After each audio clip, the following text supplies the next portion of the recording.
Assalamualaikum warahmatullahi wabarakatuh. Baiklah, kita akan membahas tentang hukum surat berharga dengan materi transaksi e-komersi.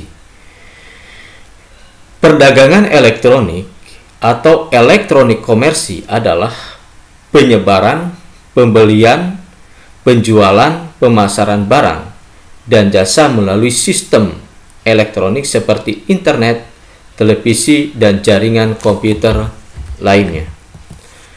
Perdagangan elektronik atau transaksi e-komersi. E-komersi didefinisikan kegiatan-kegiatan bisnis yang menyangkut konsumen, manufaktur, service provider, dan perdagangan perantara dengan menggunakan jaringan-jaringan komputer yaitu internet. Pasal 1 angka 2 Undang-Undang Nomor 11 Tahun 2008 tentang Informasi dan Transaksi Elektronik.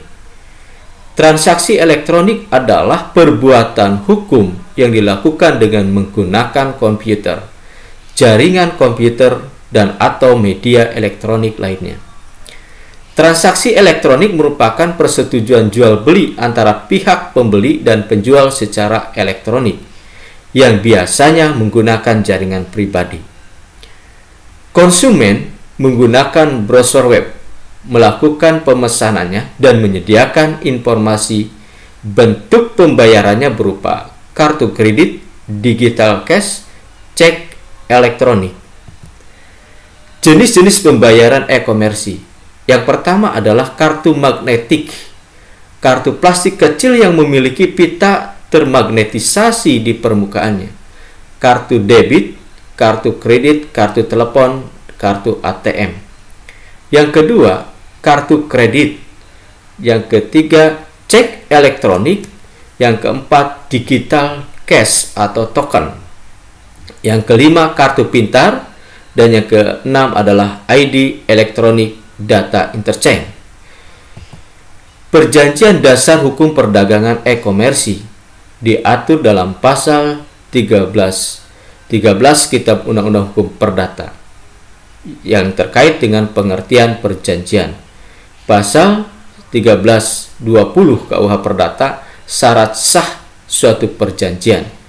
Pasal 1381 KUH Perdata, hapusnya perikatan.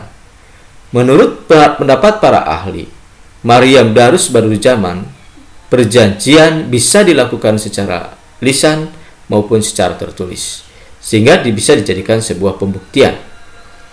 Menurut Salim HS, perjanjian bisa dilakukan di bawah tangan, perjanjian dengan saksi notaris, perjanjian yang dibuat di hadapan notaris. Prinsip hukum dan klausal tertentu.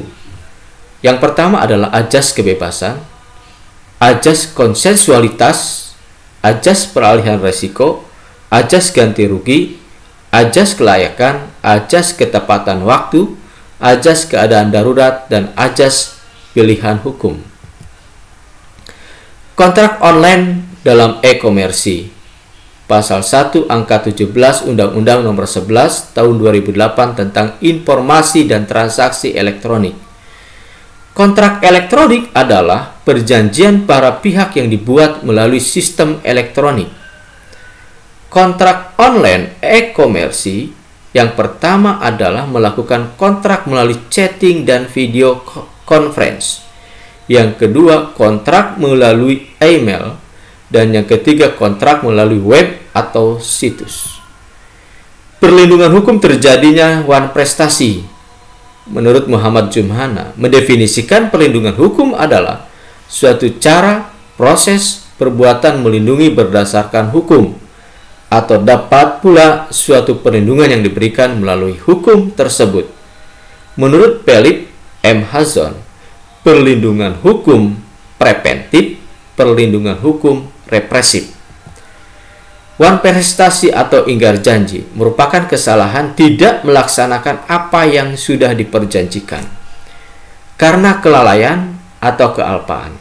Unsurnya adalah tidak melakukan apa yang disanggupi akan dilakukannya, melaksanakan apa yang diperjanjikan tetapi tidak sebagaimana yang dijanjikan, melakukan apa yang diperjanjikan tetapi terlambat, melakukan sesuatu yang menurut perjanjian tidak boleh dilakukannya.